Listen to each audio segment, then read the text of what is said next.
नमस्कार, मी ऋषिकरत मित्रांनो. एखाद्या गोष्टीचे जसे चांगले परिणाम असतात तसेच वाईट परिणाम सुद्धा असतात. काही व्यक्ती त्या चांगल्या गोष्टीचा वेगळा या ठिकाणी उपयोग करतात आणि त्यातून लोकांची फसवणूक करतात. पी-एम किसान योजना, प्रधानमंत्री किसान सन्मान निधी योजना या योजनेच्या नावाखाली आता ऑनलाईन फ्रॉड सुरू झालेला आहे.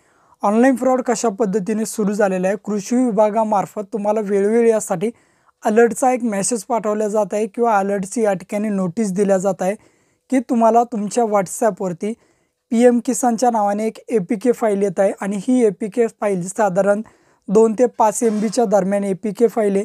ही ए-पी-के फाईल जशी तुम्ही तुमच्या मोबाईलमध्ये इन्स्टॉल करता तर या ठिकाणी तुमचा मोबाईल डायरेक्टली या ठिकाणी हॅक होतो आणि हॅक झाल्यानंतर लगेच तुमचं अकाउंट हे खाली होऊ शकतं. बघू शकता, प्रधानमंत्री किसान सन्मान निधी योजनेच्या नावावर हे फ्रॉड केलं जात आहे.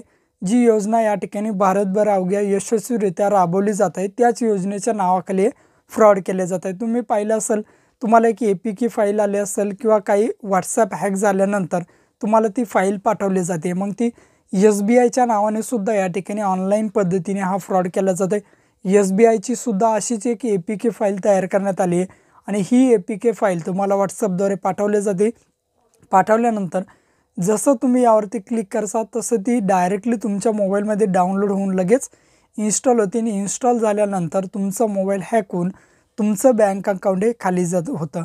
आता या ठिकाणी अवघ्या भारतभर अशा प्रकारची ए-पी-के फाईल जर तुमच्या मोबाईलमध्ये आली असेल तर त्या मोबाईलच्या ॲप्लिकेशनला किंवा ए-पी-के फाईलला तिथेच डिलीट करून टाका.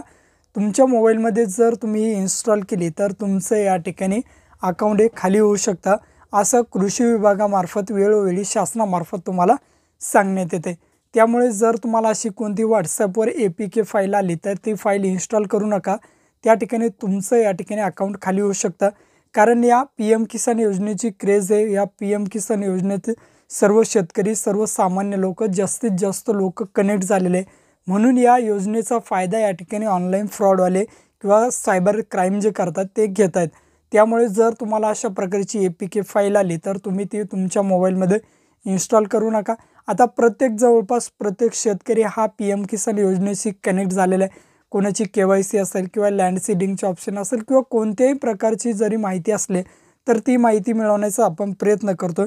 पण WhatsAppवर जर तुम्हाला अशी ए-पी-के फाईल आली ती फाईल इन्स्टॉल करू नका. तुमचं बँक अकाउंट तिथेच खाली होऊ शकतं.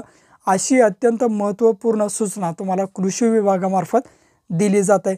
अशी ए-पी-के फाईल या ठिकाणी SBIची सुद्धा तयार करण्यात आली, SBI बँकची. त्यामुळे तशी जरी तुम्हाला ए-पी-के फाईल आली किंवा WhatsAppला कोणतीही ए-पी-के फाईल आली तर ती ए-पी-के फाईल इन्स्टॉल करू नका. तुमचं बँक अकाउंट हे खाली होऊ शकतं. अशी अत्यंत महत्त्वपूर्ण अशी अपडेट होती. भेटूया अशाच नवीन अपडेट्ससह, नवीन माहितीसह. जय हिंद.